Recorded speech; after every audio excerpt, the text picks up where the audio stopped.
An officer notices a disheveled little puppy trailing him for several blocks, steadfastly remaining by his side. Initially, he assumes the dog is simply lost, but upon kneeling to inspect its collar, he discovers a startling find: a folded note hidden inside, a desperate cry for assistance. The contents of the message are deeply moving, and as he comprehends its origin, his entire perspective is shattered. Who penned this plea? What awaits him at its source? And why is this small dog so persistent? Before diving deeper into our tale, please leave a comment below with your location, and if you enjoy this story, remember to hit subscribe.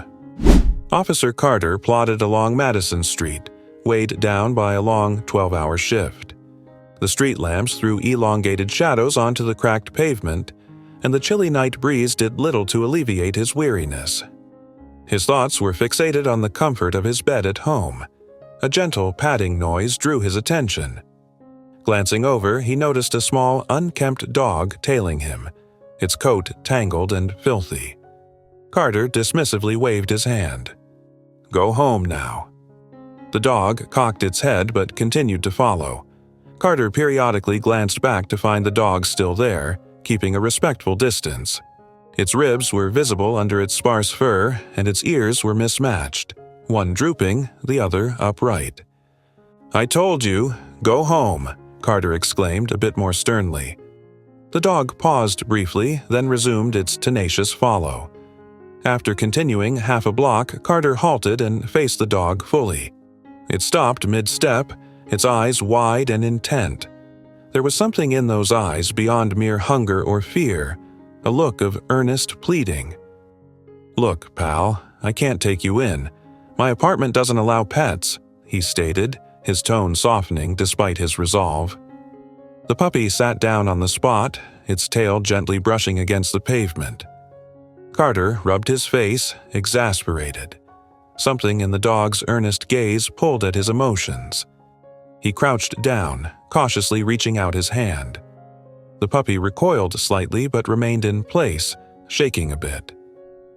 "It's all right," Carter murmured gently. "You're safe with me." As he drew nearer, he noticed a frayed leather collar clinging loosely around the puppy's neck. Hidden within it was what appeared to be a crumpled piece of paper.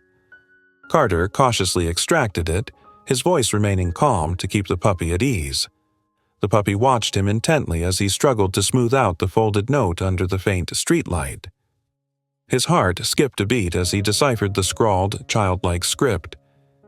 "Help. My brother is sick. No food, no water. Apartment 3B."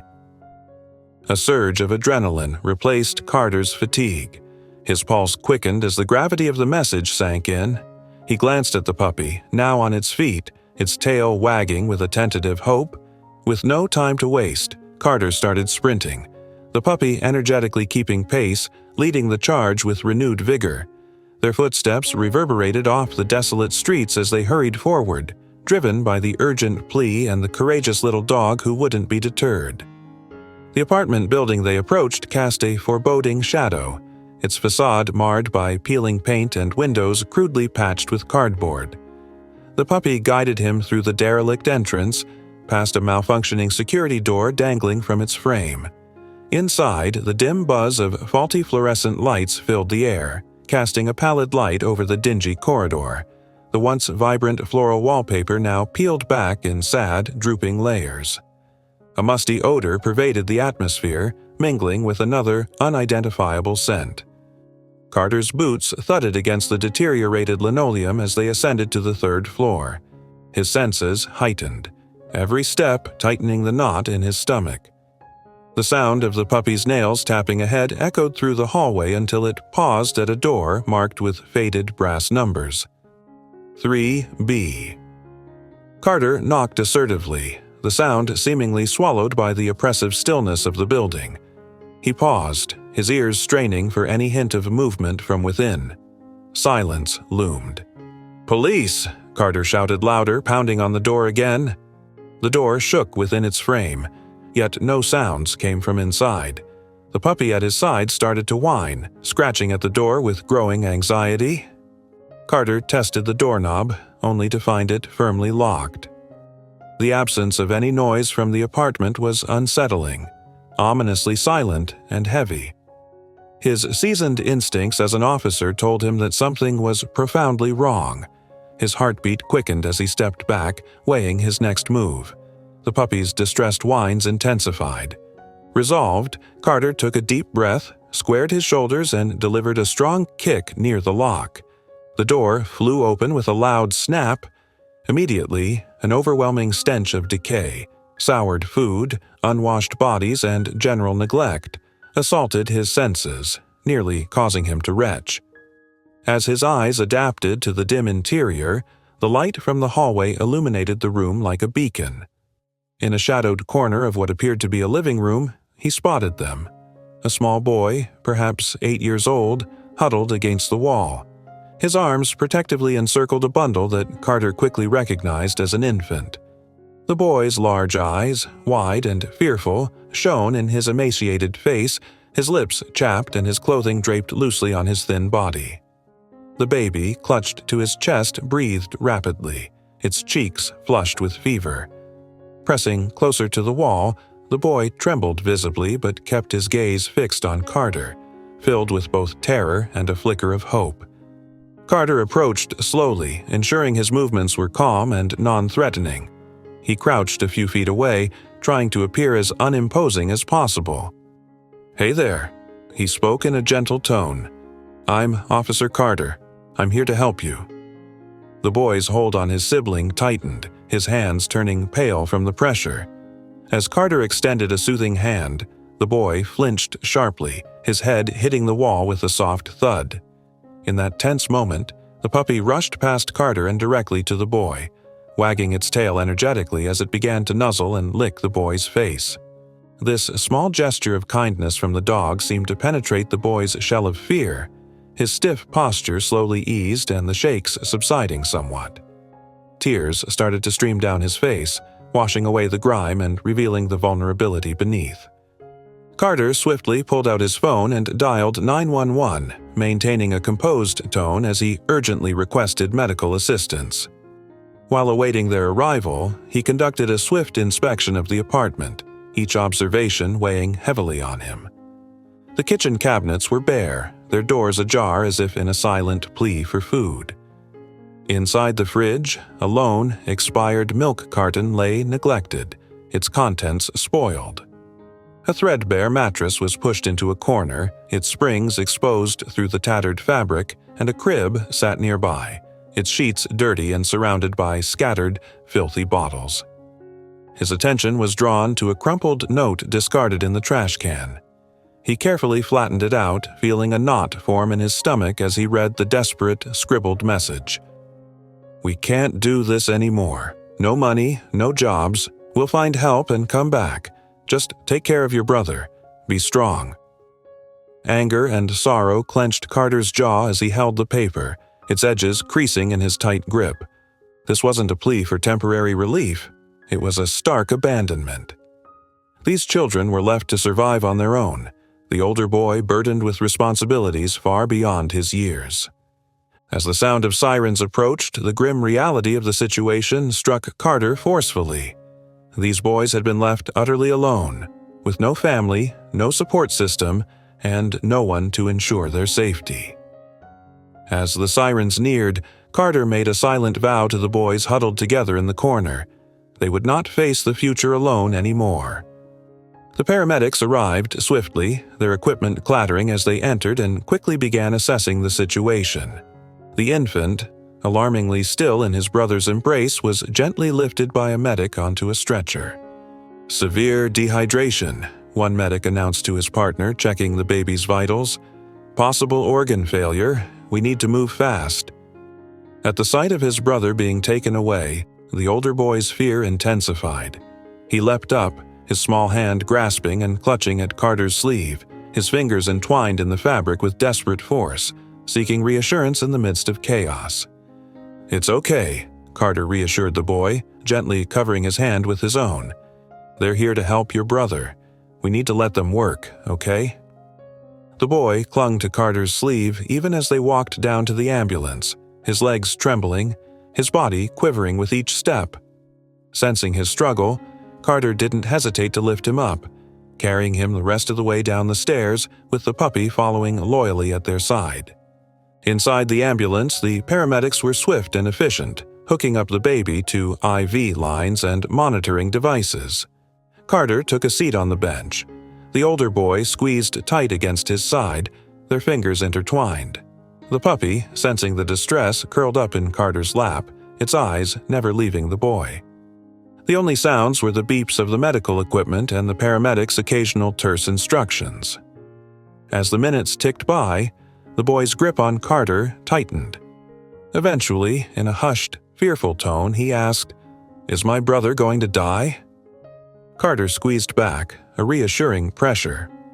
"Not on my watch, kid," he assured him firmly.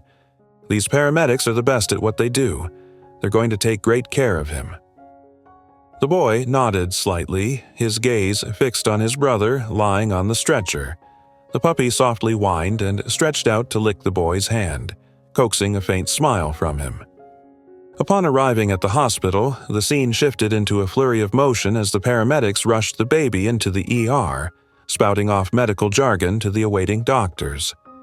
The older boy made to follow but was stopped by hospital staff at the entrance to the critical care area.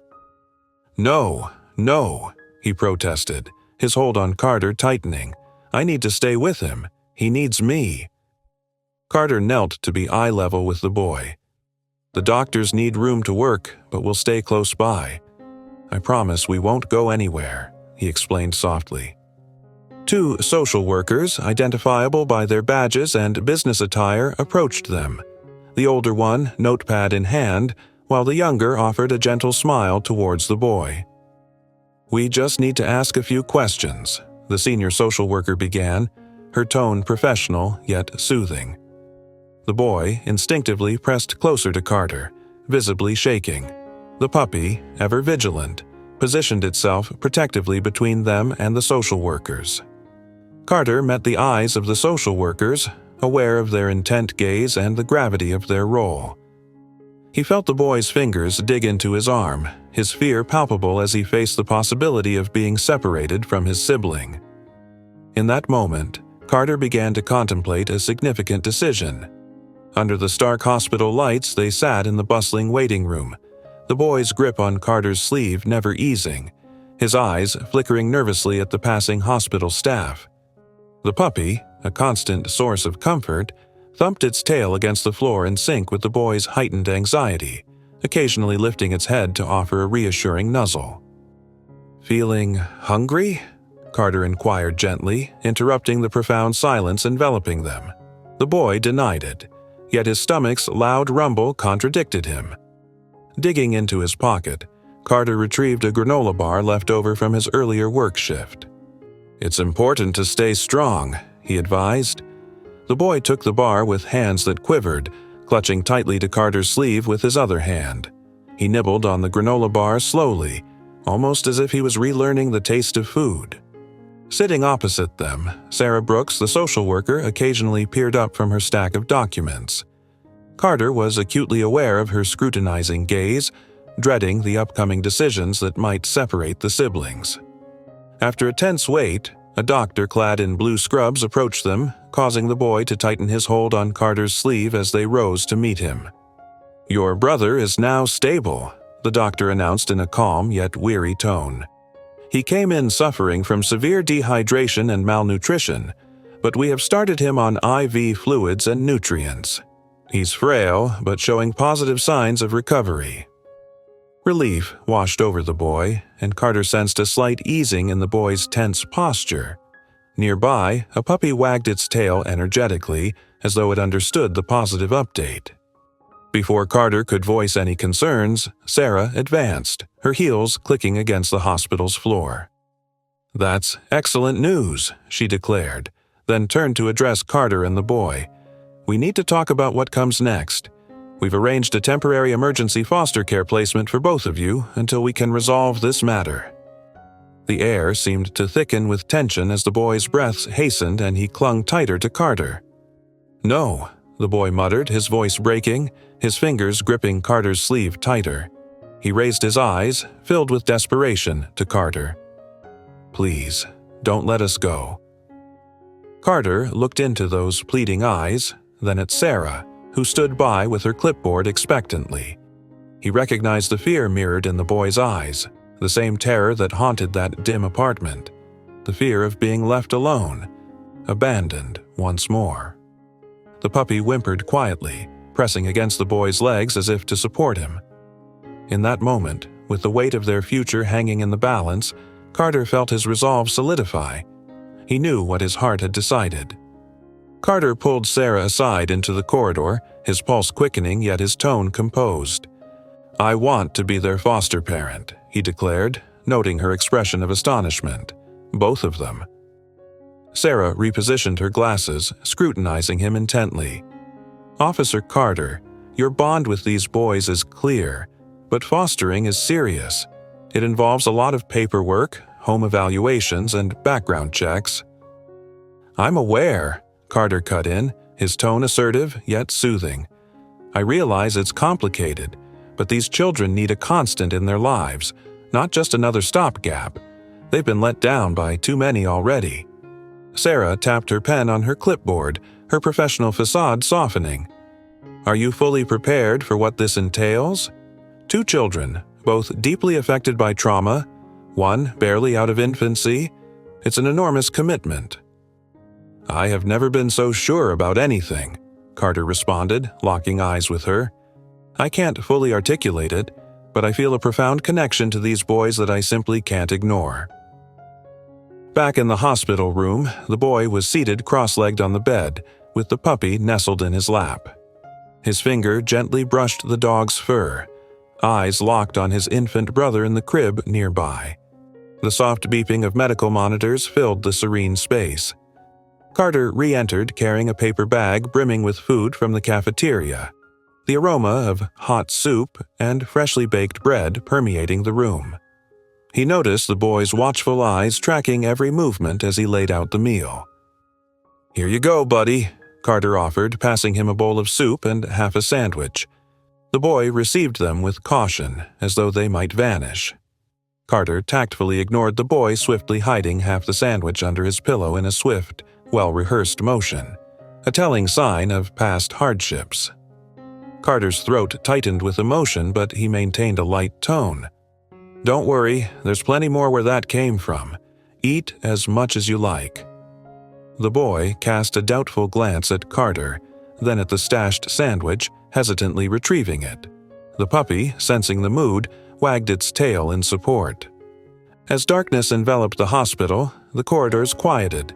In his crib, the baby slept soundly, his complexion visibly improved after the day's treatments. Carter, sitting next to the older boy's bed, watched as the child struggled to keep his eyelids from drooping. The puppy had nestled itself snugly beside the boy, providing silent comfort. Leaning in, Carter spoke with a gentle yet assertive tone. "I'm here to ensure your safety," he assured them. "Both of you." In the faint hospital light, the boy examined Carter's face intently, searching for reassurance. Seemingly convinced by what he saw, he responded with a subdued but meaningful nod, offering Carter a hint of trust for the first time. As the evening sun cast elongated shadows across his driveway, Carter arrived home, glancing through the rearview mirror at the silent boy clutching his little brother's car seat, his knuckles stark white from holding on so tightly. The puppy remained close by, offering its presence as comfort. "We're home," Carter murmured, maintaining a cheerful tone. He opened the car's back door, first assisting with the baby's car seat. The boy's hands relaxed marginally, his eyes sweeping over the new environment with a mix of curiosity and caution. Carter led them along the short path to his front door, his house modest with its faded blue paint and white trim, yet readied with care for their arrival. "Let's take a look inside," he suggested, unlocking the door. The boy entered quietly, still bearing the weight of his brother's car seat, the puppy clicking its nails on the wooden floor as it followed. In the kitchen, Carter had stocked up on groceries. "Feel free to eat any time you need," he told them, showing the well-filled cabinets. You don't have to ask." The boy's eyes briefly widened at the abundance of food, though his expression stayed reserved. They continued to the living room, cozy despite its worn furnishings, and then to the spare bedroom. Carter had prepared the room thoughtfully. Fresh linens on the bunk beds, a nightlight glowing softly, and plush toys on the top bunk. "Choose any bed you like," Carter encouraged, pointing to the bunks. "Top or bottom, it's your call." The boy paused in the doorway, surveying the room meticulously, noting every potential exit but hesitating to approach the beds. At his feet, the puppy looked up, echoing the boy's uncertainty. That night, after ensuring the boys were settled and the baby was in his crib, Carter returned to check on them before heading to bed himself. The scene before him was touching, yet heartrending. The boy had not opted for a bed. Instead, he was curled up on the floor next to the crib, the puppy cuddled against him. Even in sleep, his body remained tense, poised for action at any moment. Silently, Carter retrieved an extra blanket from the bottom bunk. With cautious, tender motions, he draped it over Noah and the puppy, careful not to disturb their slumber. Noah shifted slightly but remained asleep, his fingers instinctively tightening around the puppy's fur. Pausing to observe them, Carter felt moved by the serene scene bathed in moonlight that cast a youthful, innocent glow on Noah's face. The sight deepened his empathy for the hardships the children had endured, their past traumas making the security of a bed feel alien.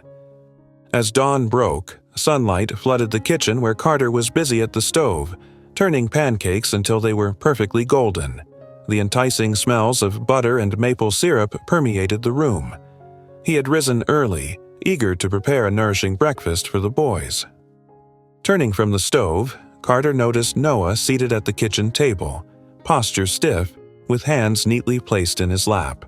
The puppy lay by his side, its tail gently sweeping the floor. Dark circles under Noah's eyes betrayed a night spent on the unforgiving floor. Carter set a plate of hot pancakes in front of Noah, along with butter, syrup, and a glass of milk. Noah watched every movement intently but hesitated to start eating. His shoulders tensed as if he expected the meal to be taken from him. "Go ahead," Carter encouraged in a soft tone. "They're best when they're warm." Noah looked from the food to Carter and back again before cautiously taking his fork in hand, his actions measured and careful. While Carter continued to cook, he maintained a light atmosphere, allowing the room to fill with just the sound of sizzling as the boys ate.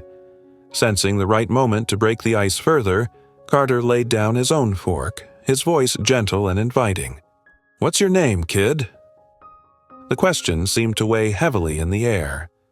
Noah halted, fork midair, eyes lowering to his plate. The puppy gave a supportive nudge with its nose against Noah's leg. After a tense pause, filled only by the soft ticking of a clock, Noah responded in a hushed tone. "Noah." Carter nodded, absorbing the name. "Nice to meet you, Noah," he said, treating the introduction with everyday normality, aiming to make Noah feel as comfortable and at home as possible on this new, ordinary morning. After retrieving the newspaper from outside, Carter glanced through the kitchen window and caught sight of Noah still seated at the table. For the first time since his arrival, there was a noticeable change in his demeanor. His normally tense shoulders were slightly relaxed as he gently patted the puppy's head. The small, cautious gesture hinted at a crack in the barriers Noah had erected around himself. The puppy responded by leaning into Noah's touch, and a fleeting smile seemed to dance across the boy's face. As Carter finished tidying up the kitchen and loading the dishwasher, the quiet hum of the appliance filled the serene space. Peering through the doorway, he saw Noah sitting tentatively on the living room couch, his posture stiff despite the plush cushions. The puppy curled up beside him, providing quiet reassurance. The soft sounds of baby Lucas breathing could be heard through the baby monitor, a comforting sign of the baby's comfort in his newly assembled crib upstairs. Occasionally, Noah's eyes flicked towards the front door, his body tensing with every sound of a car passing by. "Everything okay there, Noah?" Carter asked in a soft tone, drying his hands on a dish towel. Noah responded with a brief nod, his fingers continuously stroking the puppy, finding some solace in the rhythm. That evening, Carter presented a rocket-shaped nightlight, plugging it into an outlet in Noah's room. The soft blue light it cast on the carpet was meant to dispel the darkness. "See, not so dark now," he remarked, adjusting the light slightly. "The top bunk's all ready for you." Noah, standing in the doorway with the puppy following close behind, silently picked up a blanket from the bed and made his way to a corner of the room, choosing a spot as far from the door as possible to settle down for the night. The puppy paced briefly before lying down beside him. Carter ran his fingers through his hair, feeling the weight of the situation. "You don't have to be scared here, kid," he said, though the words seemed insufficient to comfort Noah. Noah merely tightened the blanket around himself, his gaze fixed on a point in the distance, perhaps lost in thought or memories. As the house grew quiet with the night, Carter tried to rest but found himself alert, ears strained for any sounds from Noah's room, his mind preoccupied with the boy's well-being. Late into the night, a faint whimpering disrupted the silence, prompting Carter to venture quietly down the hallway, deftly avoiding the squeaky floorboard near the bathroom. Bathed in the soft light of the nightlight, he found Noah seated against the wall, tears silently streaking his face as he clung to the puppy, his face buried in its fur. Witnessing this, Carter felt a pang in his heart. Silently, he sat down beside Noah, gently placing his hand on the boy's shaking back. Initially, Noah tensed, but he didn't pull away.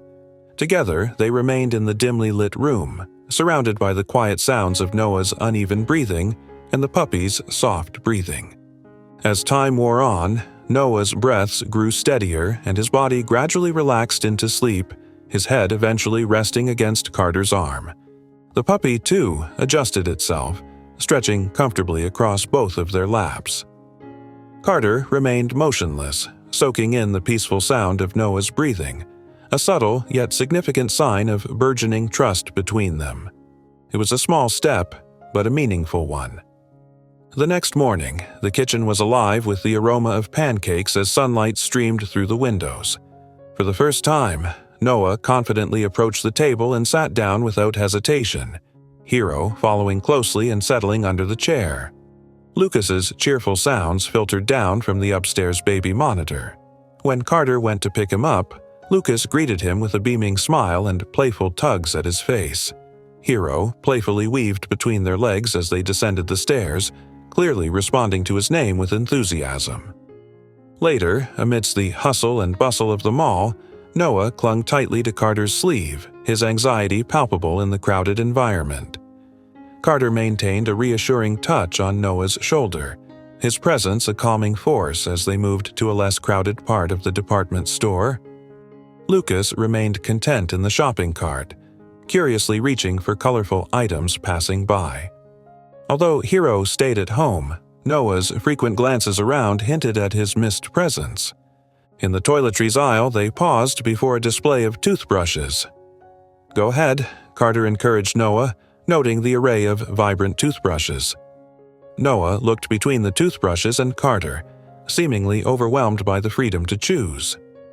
Tentatively, he touched a blue toothbrush adorned with silver stars, quickly retreating to gauge Carter's reaction. "That's a good choice," Carter affirmed warmly. "Want to get it?" Noah nodded, his movements cautious as he picked the toothbrush off the shelf. Continuing to the clothing section, Carter presented various pajama sets to Noah, each time observing the boy's reaction. Faced with the option to choose, Noah appeared perplexed, likely unaccustomed to expressing his preferences. Several moments later, he selected a bedding set adorned with rockets and stars, reminiscent of his recent toothbrush acquisition. That evening at home, while Carter organized their new items, Lucas amused himself with some toys on a blanket. Meanwhile, Noah took his toothbrush to the bathroom and returned shortly after, his hands empty. Carter later noticed the blue toothbrush neatly placed in its holder beside his, a small yet profound gesture that seemed to declare Noah's growing sense of belonging. The following morning, they arrived at the therapist's office.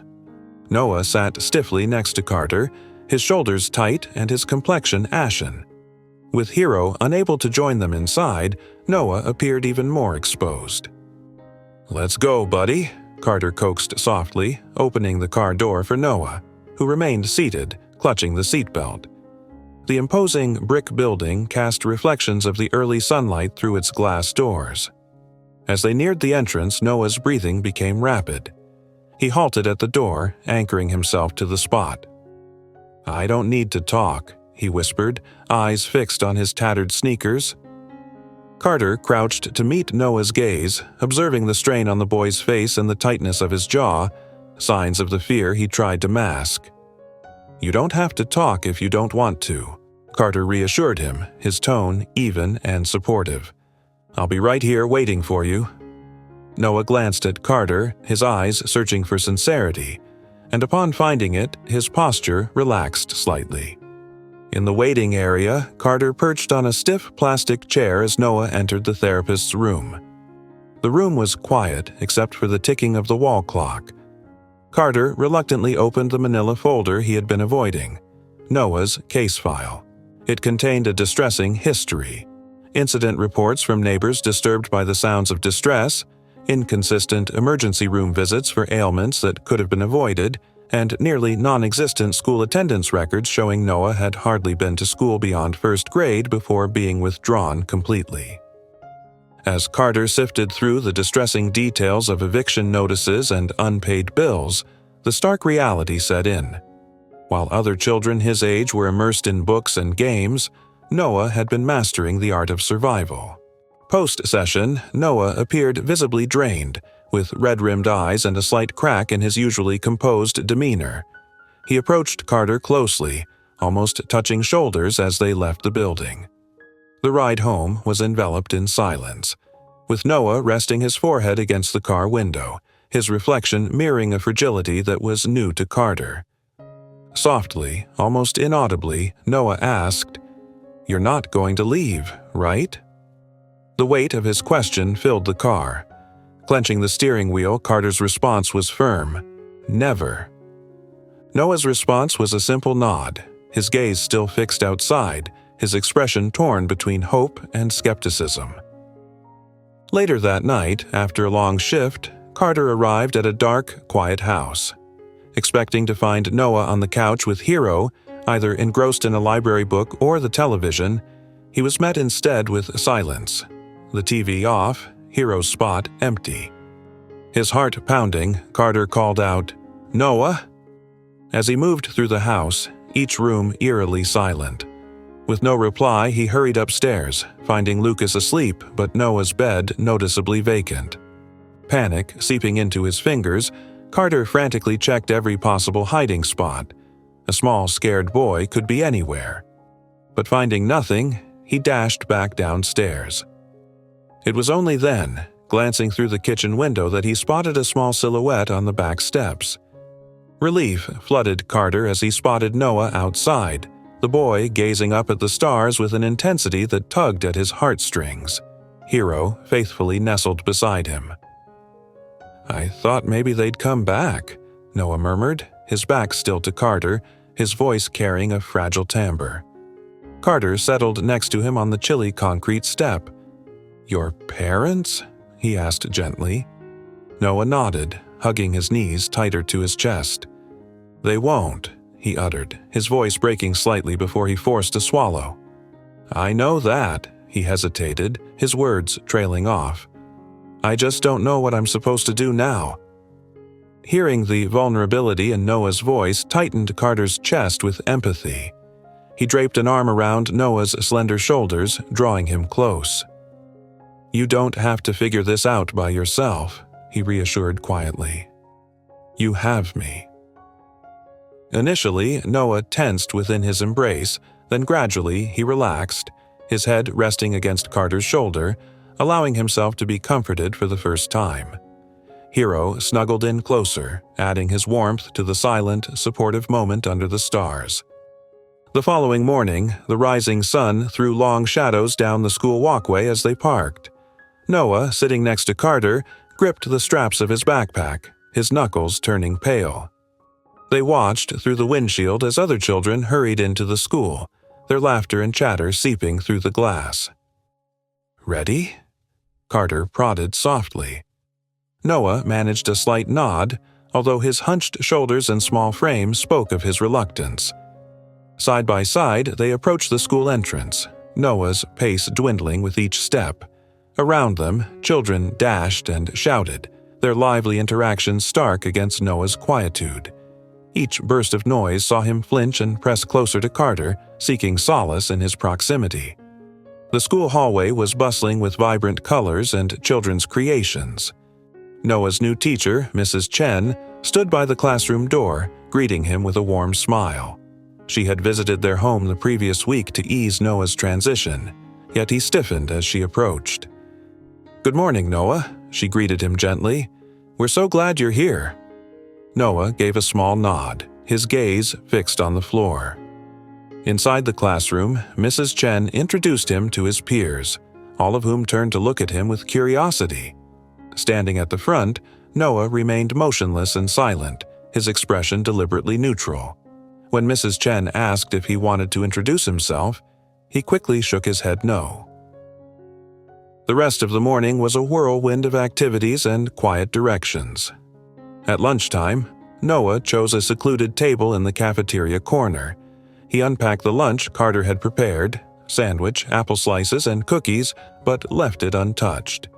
The cafeteria was alive with chatter and movement, with occasional glances cast in his direction from a nearby table. Despite feeling their eyes on him, Noah kept his own eyes lowered, trying to make himself invisible. "Hey," a friendly voice broke his solitude. A boy in a Star Wars t-shirt holding a lunch tray stood next to him. "Want to join us?" Noah tensed up, quickly shook his head, and the boy walked away, his expression one of disappointment. The afternoon seemed to stretch on forever. When the final bell rang, Noah was the first out of the building, spotting Carter's car and rushing towards it, visibly relieved. Carter, sensing his distress, handed him a granola bar and a juice box without probing. Hero wagged his tail joyfully from the back seat. Noah accepted the snack with shaky hands, nibbling on it while gazing out the window, clutching Hero's leash tightly as if holding onto a lifeline. After a week of school, Noah had settled into a subdued routine. He kept to himself, focused on his tasks, and watched the clock eagerly for dismissal.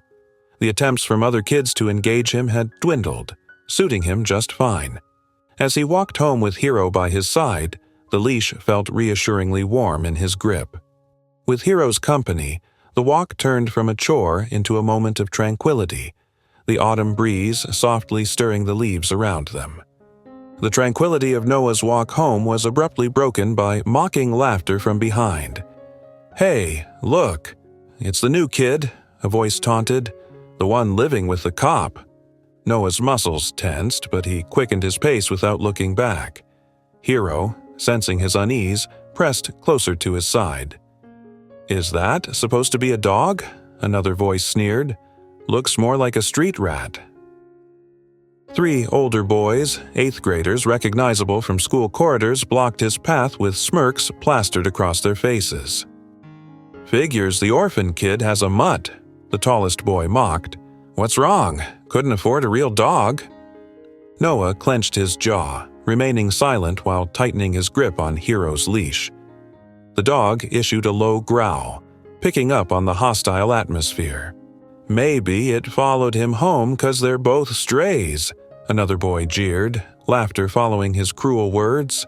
The ringleader lunged forward, his foot connecting with Hero, who yelped from the blow. Overwhelmed by anger, Noah reacted instinctively. He lunged, pushing the tall boy hard enough that he stumbled and fell onto the sidewalk. The boy's friends recoiled in surprise. "Hey!" a stern voice rang out. A teacher from their school was sprinting toward them, her expression severe. At the same moment, Carter's police cruiser pulled up. The older boys dispersed swiftly, leaving Noah panting, his fists still balled in anger. The teacher reached him first, her grip on his shoulder firm. "Fighting is absolutely unacceptable," she reprimanded sharply. Carter hurried over, his face etched with concern as the teacher relayed what she had witnessed. Noah's gaze was fixed on the ground, his body tense. Hero whimpered, staying close to his side. Once home, Carter guided Noah to the living room, kneeling before him with a serious yet kind demeanor.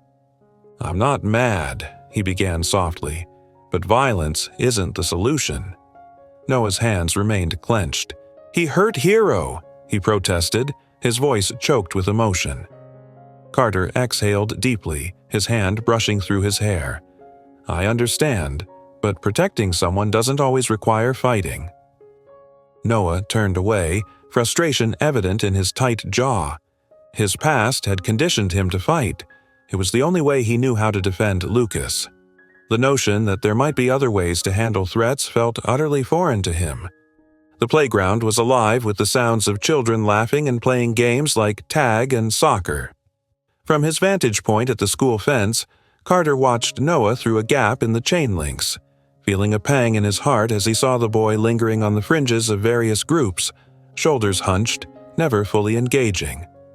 Later that evening, after they'd finished dinner, Carter slipped into the garage and emerged with something concealed behind his back. Noah was on the couch, absent-mindedly petting Hero while his eyes were fixed on the TV. "Hey, kid," Carter called out, sparking Noah's attention with a guarded look. With a smile, Carter presented a brand new soccer ball, its black and white panels gleaming untouched. "Come on," he urged, gesturing towards the backyard. "Let's see what you got." Noah got up and followed, albeit with a hint of reluctance, Hero matching his pace excitedly. The cool, crisp air of the evening seemed perfect for a bit of outdoor play. Carter placed the ball on the grass and kicked it gently to Noah. The boy hesitated, then tapped the ball back weakly, his actions tentative as if unsure whether he was truly allowed to engage. Hero, however, was less reserved. The dog chased after the ball, barking joyfully and pushing it around with his nose, sending it spinning in unexpected directions. Seeing a chance to lighten the mood, Carter exaggerated his movements, making a show of lunging for the ball and missing it by a wide margin, flailing his arms dramatically. "Oh no!" he exclaimed, pretending to be the worst soccer player. A small smirk flickered across Noah's face. Encouraged, he kicked the ball a bit harder when Hero pushed it back towards him, sending it flying past Carter, who dove theatrically, feigning a dramatic defeat. Then, a sound unfamiliar to Carter filled the backyard. Noah laughed. It was a true, heartfelt laugh, the kind that bubbles up freely, completely unrestrained and joyful. They continued to play until the sunset turned the sky into a canvas of orange and pink. Carter kept up his comical antics, each exaggerated attempt to intercept the ball boosting Noah's confidence.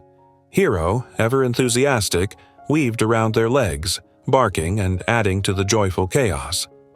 By the time they headed back inside, dusk settling around them, Noah's cheeks were flushed with exertion, his eyes twinkling with a new light that Carter cherished deeply. After ensuring the boys were settled for the night, Carter walked by their room for one last check. The sound of Hero's gentle snores caught his attention. To his surprise, Noah wasn't on his usual makeshift bed on the floor, but on the bottom bunk, comfortably asleep with Hero curled up beside him.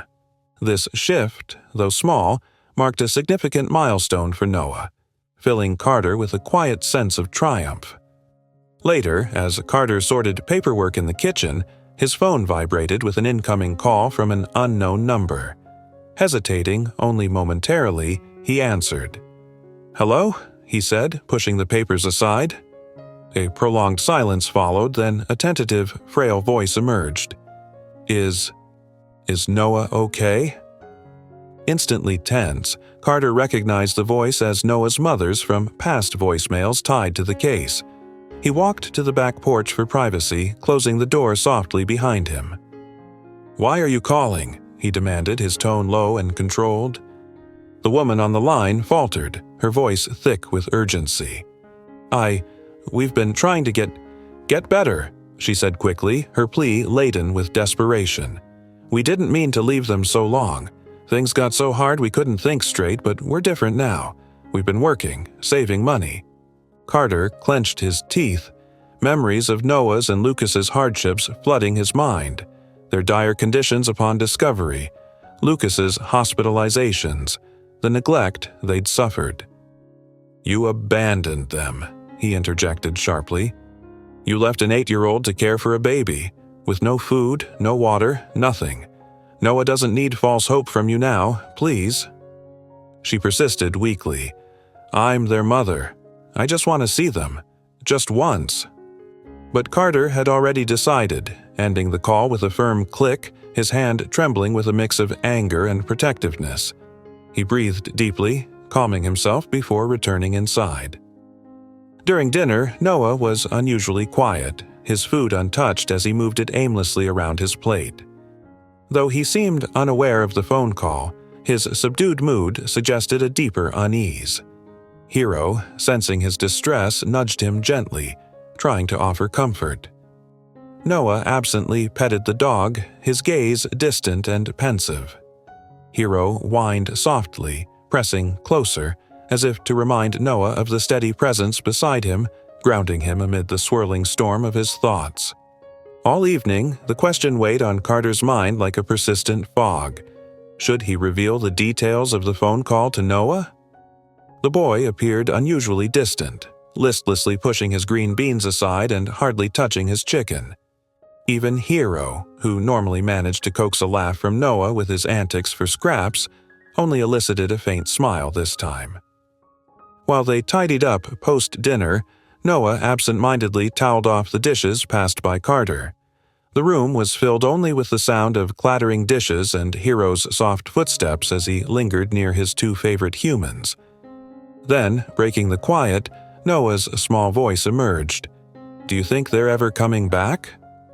Carter nearly dropped the dish he was holding. He placed it down gently, his heart heavy with the blend of hope and fear in Noah's tone. It was the first time Noah had brought up his parents since that emotional evening on the back steps. Carter wiped his hands and led Noah to the kitchen table. Sitting down together, with Hero settling by Noah's feet, the overhead light softly illuminated Noah's youthful features, emphasizing his vulnerability. Carter inhaled deeply, facing Noah directly. He considered softening the truth, perhaps offering a comforting falsehood, but Noah had endured too much to be patronized now. "I don't know," Carter answered softly, "but I do know this. Family isn't defined by who leaves. It's defined by who stays." Noah's fingers curled into Hero's fur, holding on tightly. The dog remained immobile, sensing the gravity of the moment. As the clock gently ticked in the background, Noah digested Carter's words. Finally, in a hushed tone barely audible, Noah murmured, "You stayed." Those words lingered heavily in the room, packed with significance. Carter's throat tightened with emotion. "Always," he responded with conviction. Noah took a deep breath and nodded in acknowledgement. Carter observed a change in Noah's demeanor. For the first time since they'd met, Noah seemed to no longer wait expectantly for someone else's return. As they walked through the park, an autumn breeze stirred the leaves, creating a dance of gold against the worn path. Noah walked next to Carter, holding Hero's leash in one hand, the other swinging by his side. He appeared more engaged in the world around him, less burdened by his worries. His shoulders relaxed, and occasionally he would hum a tune softly as they strolled. Suddenly, Noah froze in his steps, his body stiffening as Hero's leash slipped from his limp fingers. His face turned pale, reflecting the shock that gripped him. As Carter traced Noah's stare across the path, his heart raced. The calm of the afternoon shattered abruptly. There stood Noah's mother, her appearance disheveled, her eyes locked on Noah with a piercing intensity that ignited Carter's protective instincts. Dark circles marred her face, her hands twitching nervously by her sides. Instinctively, Carter positioned himself between Noah and the approaching figure, feeling Noah's small hand clutch the back of his jacket, the fabric twisting under his grip. Noah's mother moved toward them unsteadily, her eyes seeming distant and unfocused. Words spilled from her in a hurried flood. "Noah, I'm so sorry. I was going to come back," she stammered, her voice breaking with desperation as she stepped closer, the sound of leaves crunching under her worn shoes. Noah's hold on Carter's jacket intensified, his knuckles whitening, yet he remained silent. Hero, ever protective, sidled up to Noah and growled lowly as she reached out, signaling a clear warning to not come closer. Carter maintained his position, his voice steady yet tinged with anger. "You don't get to just show up." He could feel Noah trembling slightly behind him, the waves of mixed emotions emanating from the boy he had come to love as his own. The silence that followed was laden with the echo of past betrayals and unfulfilled promises. Then, summoning his courage, Noah stepped from behind Carter while still holding onto his hand. His voice, though soft, was resolute as he confronted his mother, his chin slightly raised. "You left us," Noah declared. Those simple words bore the immense burden of endless nights filled with hunger, the challenges of caring for Lucas without any support, and the perpetual uncertainty of their survival. The air seemed to thicken with the memories of empty shelves and chilly rooms. His mother attempted to respond, her mouth opening then closing without a sound, her shoulders slumping as if the remaining fight had left her. After a heavy pause, Noah turned away. Carter gently placed his hand on Noah's shoulder, guiding him forward as they walked away, with Hero loyally at their side. The wind stirred again, rustling the leaves around their feet. Noah did not look back, each step away from his mother firming his resolve and strengthening his steps away from his past. That evening, the house was enveloped in a deep quiet, the kind that follows significant events. Noah sat on the living room carpet, absent-mindedly stroking Hero's fur, his gaze fixed on some distant point. Carter busied himself with minor chores, allowing Noah the space he seemed to need to sort through his thoughts. The boy had been silent since their encounter in the park, but Carter could see the wheels turning in Noah's mind. As the sun dipped below the horizon, it bathed the walls in a gentle orange hue. Carter prepared a warm bottle for Lucas and made his way upstairs to begin the baby's nightly routine. The soft sounds of water running and splashes echoed from the bathroom where Carter bathed Lucas. Downstairs, Noah's eyes occasionally flicked to the staircase. Hero, sensing his young companion's inner turmoil, nudged Noah's hand as if to offer support. After a moment, Noah got up and silently climbed the stairs, his socks muffling his footsteps on the carpet. He arrived at Lucas's room just as Carter was tucking the baby into his crib. The room was softly lit by a nightlight, casting playful shadows on the walls. Noah paused at the doorway, his fingers nervously playing with his t-shirt hem. Inside, Carter hummed a lullaby, wrapping Lucas snugly in his blanket as the baby's hand relaxed on the soft sheets. "She wasn't really coming back, was she?" Noah's whisper cut through the stillness of the room, sounding louder than intended.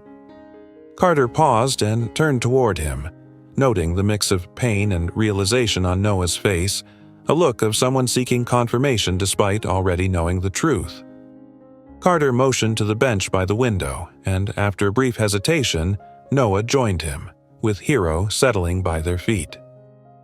"I don't think so," Carter admitted softly, his tone both sincere and considerate. He watched Noah take a deep breath, acceptance and a hint of relief passing through his features. Noah nodded slowly, his gaze lowering to his intertwined fingers. "But you're still here." Noah looked up, a flicker of something resilient in his eyes. A warmth filled Carter's heart, and he smiled genuinely. "Yeah, I am." The silence that followed wasn't oppressive like before. Noah examined Carter's face as if ensuring the truth of his words. Then, with a mix of hesitation and resolve, he leaned against Carter, resting his head on his side. Carter responded by draping an arm around Noah's shoulders, feeling him relax into the embrace. In the background, Lucas's soft breaths and Hero's tail thumping against the floor filled the room with gentle sounds. For the first time since he had come to live with Carter, Noah allowed himself to truly feel at home. The autumn wind rustled the trees, creating a tranquil backdrop as Carter observed Noah from the kitchen window. Out in the yard, the boy and Hero played, Noah's laughter ringing out as he threw a tennis ball for the dog to chase. This sound of pure joy was becoming a common melody around the house, which had lately filled up with toys, children's books, and the lively echo of little feet. Drawings by Noah adorned the refrigerator door now, and his backpack had claimed a permanent spot near the entrance. Carter noted a shift in Noah, too. He no longer flinched at sudden noises or hoarded food, and he confidently asked for more servings at dinner. Just the day before, Noah's teacher had shared that he'd befriended a classmate named Tommy and even invited him over after school. As Carter cleaned up after Lucas, who was happily smashing banana pieces in his high chair, he felt the weight of an envelope in his pocket. He had been carrying it around for days, awaiting the perfect moment. His fingers brushed against it, prompting him to take a deep breath. The documents inside were a testament to his deepest wishes, hopes he believed Noah shared. "Noah!" he called out the open window. The boy came running in, a flush on his cheeks from the play, with Hero following loyally behind. Noah's hair was tousled, his sneakers muddy, but his eyes sparkled with energy. He sat down at the kitchen table without hesitation, a stark contrast to the cautious child who had first arrived. Carter sat opposite him, pulling out the envelope and laying it on the table, his heart thumping loudly. "I've been thinking about something very important," he started, eyeing Noah's intrigued face. "What if we make this official?" As Carter pushed the envelope towards him, Noah's expression showed a mix of confusion and anticipation. He pulled out the papers, his eyes widening as he scanned the header. "Petition for adoption." "You don't have to say yes," Carter continued gently, watching Noah's hands shake slightly. "But I want to be your dad, Noah. Yours and Lucas's. For real." Noah gazed at the documents, speechless for a moment. When he looked up, his eyes brimmed with tears. "You really want me?" he whispered, vulnerability tinting his voice. Carter, moved by the moment, nodded with a heartfelt smile. Noah's lip trembled as he returned his gaze to the papers, a tear falling and marking the page. He wiped his eyes, took a deep breath, and nodded. "Okay." In seconds, Carter was by his side, embracing him tightly. Noah's arms clung to him, his fingers digging into Carter's shirt. Beside them, Hero barked, his tail wagging ecstatically, sensing the happiness that filled the room. Sunlight streamed through the bedroom window, casting a warm glow as Carter assisted Noah with his light blue dress shirt. The boy's hands shook slightly with each button, a nervous tremor that Carter couldn't ignore. He gently took over, smoothing the fabric and securing each button with care. "What if they say no?" Noah's soft voice was filled with worry, his gaze downward. The unease in his tone tightened Carter's chest. He knelt to meet Noah's eye level, placing reassuring hands on his shoulders. "They won't, but even if they did, I'd still be your dad," Carter asserted, his voice a solid anchor of certainty. "Nothing changes that." Approaching the courthouse, its formidable steps rising before them, felt daunting. Noah clutched Lucas close, the baby amusing himself with Noah's collar. Hero, their constant companion, trotted beside them, his leash secured around Noah's wrist, his presence a calming force. Inside, the courtroom was stark under the bright lights, the wooden benches reflecting a polished sheen. Noah sat upright next to Carter, his grip on Lucas firm, his other hand buried in Hero's fur. The judge, a compassionate figure behind her glasses, peered down from her elevated position. "Noah," she began with a soft tone, "I need to ask you something very important. Do you want Officer Carter Peterson to be your legal father?" A hush fell over the courtroom as Noah's breath hitched, the weight of the moment palpable. Hero nudged closer, sensing his anxiety. Noah's fingers clenched in the dog's fur, and then, his voice clear and resolute, he answered, "Yes." It was a simple word, but it echoed with conviction. dissipating his earlier apprehension. The judge's pen scratched across the paper, the sound marking the finality of her approval. The process was surprisingly simple, just a few signatures, yet it cemented a bond that had been forming for months. Descending the courthouse steps later, Carter playfully tousled Noah's hair, breaking the morning's formality. Noah dodged with a chuckle, his earlier tension melting away. "How does it feel?" Carter inquired, observing his son closely. Noah's gaze met his, sunlight highlighting the genuine happiness in his eyes. "Feels like I finally belong somewhere." As the crisp November air heralded the onset of the holiday season, Carter found himself in the kitchen, surrounded by the comforting aromas of cinnamon and baking pies. He peeled potatoes methodically, occasionally glancing at a recipe on his phone. This Thanksgiving was significant. It was their first as a true family, and Carter was determined to make every detail perfect. Noah paused in the doorway, his gaze fixed on Carter as he retrieved a turkey from the fridge. Beside him, Hero's tail wagged expectantly, enticed by the aroma of food. The kitchen counter was a display of festive preparations, adorned with fresh vegetables, herbs, and several cans of cranberry sauce. "We never had Thanksgiving before," Noah murmured, his fingers absently petting Hero's head. His voice was tinged with a mix of wonder and uncertainty, unsure of what the holiday would entail. Carter offered a reassuring smile.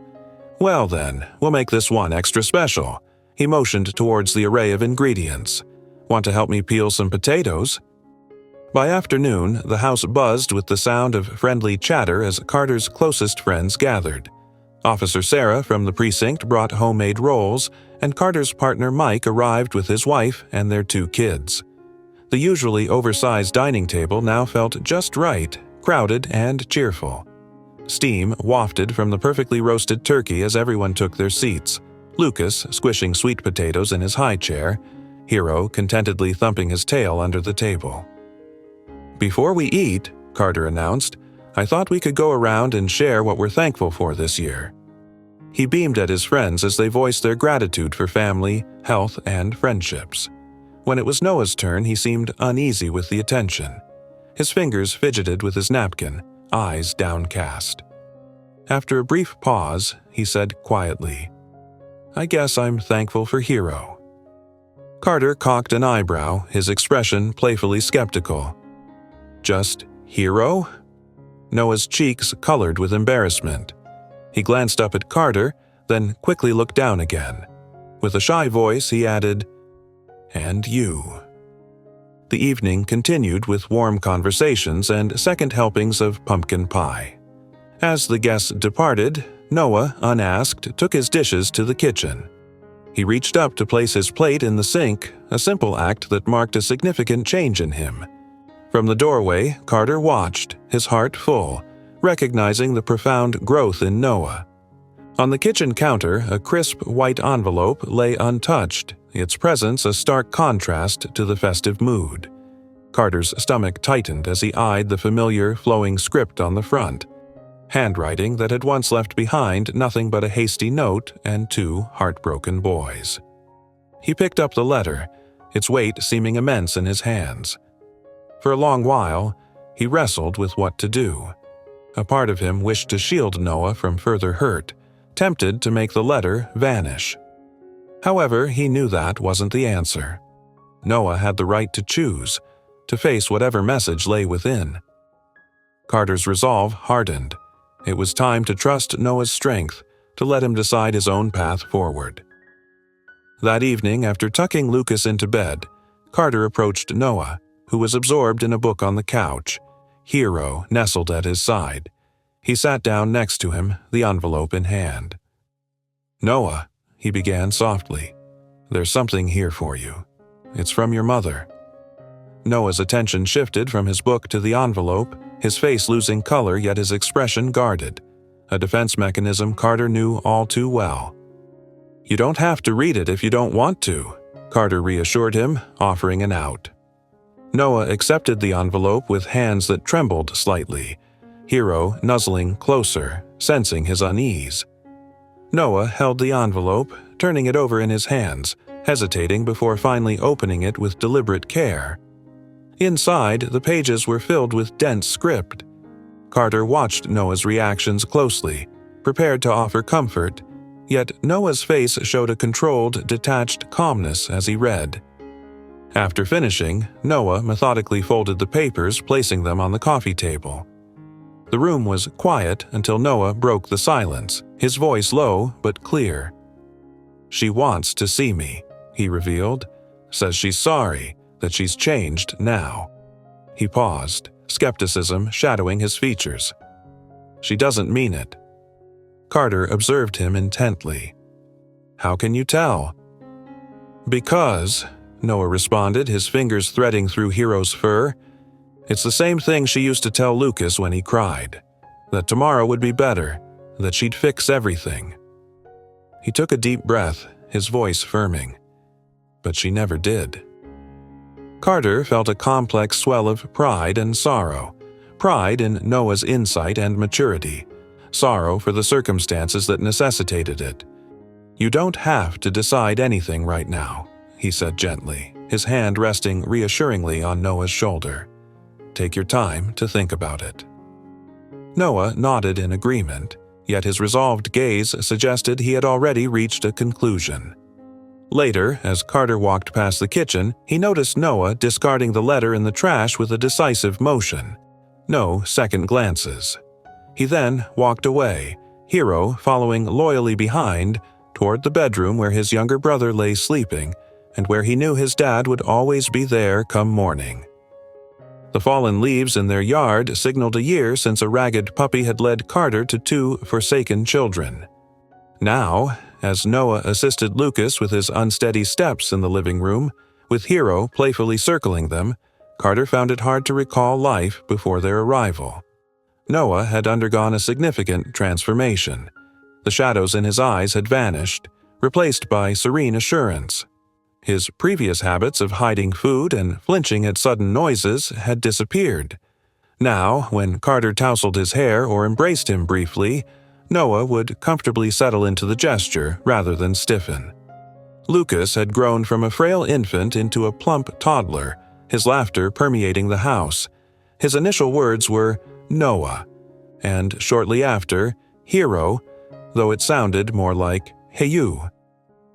The connection between the siblings was as solid as ever, yet Noah had started to share Lucas's caregiving with Carter more readily. Hero had flourished from a thin stray into a robust, faithful friend. His protective nature was still evident, yet his eyes reflected the peace of a pet that felt cherished and secure. That night, following dinner and Lucas's bath, Carter stuck to his routine of putting Noah to bed. Hero was there, settling into his usual place by Noah's side, his tail rhythmically hitting the floor as Carter arranged the blankets. Noah fidgeted with his blanket's edge, displaying a hint of anxiety. Just as Carter was about to inquire about his unease, Noah's voice shattered the quiet. "Dad." Carter halted, his heart missing a beat. Throughout their time together, amid all the growth, Noah had never used that title. He had always been just Carter, or sometimes merely acknowledged with significant glances and thankful expressions. "Sure thing, buddy," Carter responded, keeping his tone even as he could. Noah fiddled with the blanket, his eyes darting everywhere but Carter, and his cheeks tinted a deep shade of red as he whispered, "Love you." The words lingered in the air, simple yet profound. Tears welled up in Carter's eyes as he enveloped Noah in a firm embrace. "Love you too, kid," he murmured, his voice laden with feelings. When they separated, Noah's eyes sparkled, his smile confident. Carter rose, turned off the bedside lamp, and Hero leaped onto the bed, snuggling into his familiar spot next to Noah. In the dim light of the nightlight, Carter paused at the doorway. The house was silent, save for Lucas's gentle breaths on the baby monitor and Hero's satisfied sighs. Noah nestled under his blanket, free from the stiffness of fear or doubt. For the first time since Carter had met him, Noah appeared utterly tranquil, fearless about the coming days. If you were touched by Officer Carter's story, I've selected another tale that you're sure to enjoy. Don't miss out. Click here to watch it.